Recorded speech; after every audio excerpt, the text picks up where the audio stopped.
Bonjour et merci à vous, spectatrices et spectateurs, qui avez aujourd'hui encore la curiosité de venir m'écouter.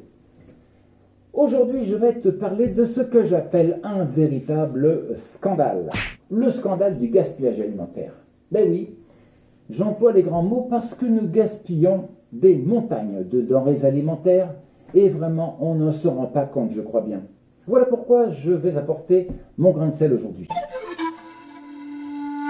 À notre époque et à l'heure où tout semble facile, ou presque, parce que nous vivons dans un grand confort, ou que nous avons les moyens pécuniaires comparativement à celles et ceux qui vivent dans des pays très pauvres, eh bien, en Occident notamment, nous avons facilement tendance à gaspiller parce que c'est devenu banal culturellement, parce que c'est devenu une habitude depuis si longtemps, depuis trop longtemps même. Alors on gaspille à outrance sans mesurer les conséquences, alors même que les denrées alimentaires sont aussi précieuses que l'eau.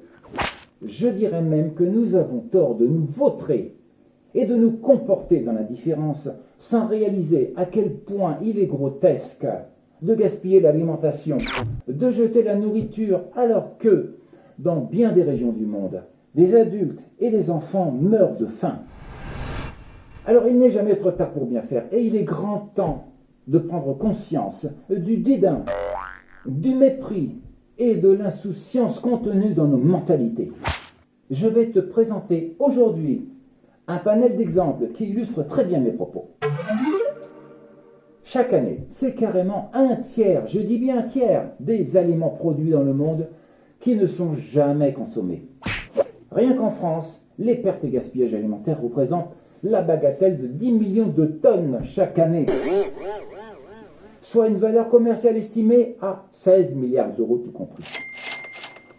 10 millions de tonnes par an, ce qui signifie 27 400 tonnes de bouffe sont gaspillées chaque jour dans notre pays, ce qui représente l'équivalent de 18 milliards de repas jetés à la poubelle dans l'année. Ça commence à faire beaucoup, tu trouves pas?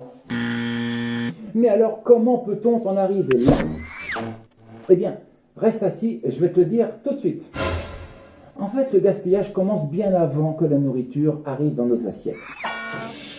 Alors, à l'étape de la production, tous les fruits qui tombent au sol, par exemple, pourrissent dans la terre, ou bien encore, ce sont les conditions météorologiques, parfois, qui détruisent en grande partie des cultures. Après les cultures, ce sont parfois de mauvaises conditions de stockage qui génèrent du gaspillage. Et puis, à l'étape de la transformation, il peut y avoir une grande part de gaspillage également. Ensuite, à l'étape du transport et de la manutention, encore d'autres gaspillages. Et enfin, à l'étape de la grande distribution, ce sont des quantités impressionnantes qui sont mises au rebut et qui partent à la poubelle pour des raisons de date de péremption ou tout simplement des fruits et légumes qui ne sont pas parfaitement et soi-disant présentables à la vente. Et à la finale, nous les consommateurs, nous trouvons encore le moyen de faire la fine bouche et de battre parfois des records de je m'en foutisme de gaspillage alimentaire. Alors, quand on fait les comptes, et à la fin de l'année, voici ce qui en ressort.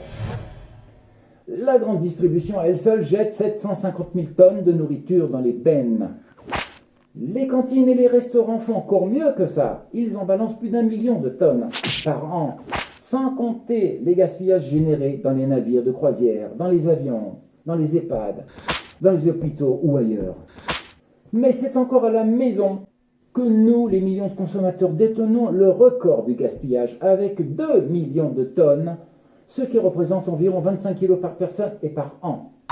Et c'est d'autant plus une aberration dans une humanité mondiale où un habitant sur 8 sur cette terre, soit 1 milliard d'habitants, si ce n'est pas plus, souffre de faim et de malnutrition.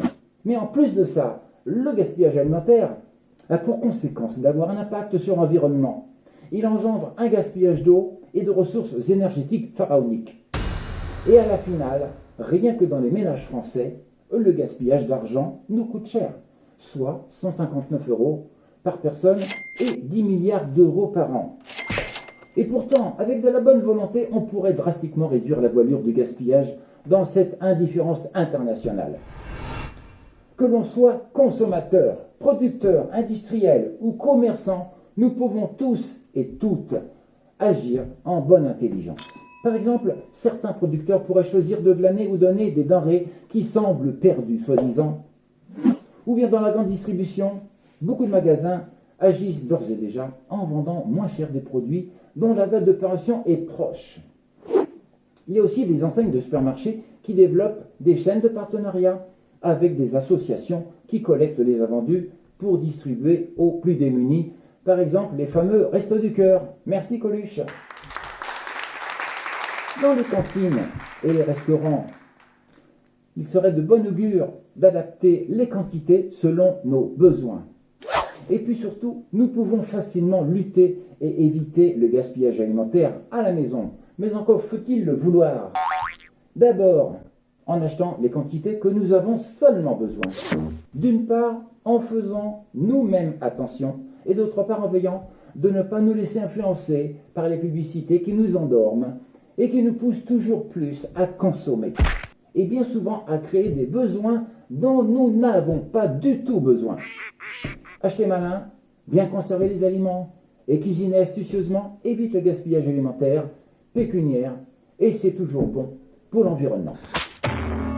À noter aussi que les plus grands volumes de gaspillage alimentaire sont des fruits et légumes qu'on pourrait non seulement réduire, mais qu'on peut également jeter dans le compost plutôt que dans les déchets ménagers, qui eux seront incinérés et qui demanderont beaucoup d'énergie inutilement pour être transformés en cendres inutiles. J'espère que ces informations t'auront appris quelque chose et que si ce n'est pas déjà fait, tu modifieras certaines de tes habitudes pour moins gaspiller. Je te dis à demain pour le gaspillage vestimentaire cette fois. Ciao!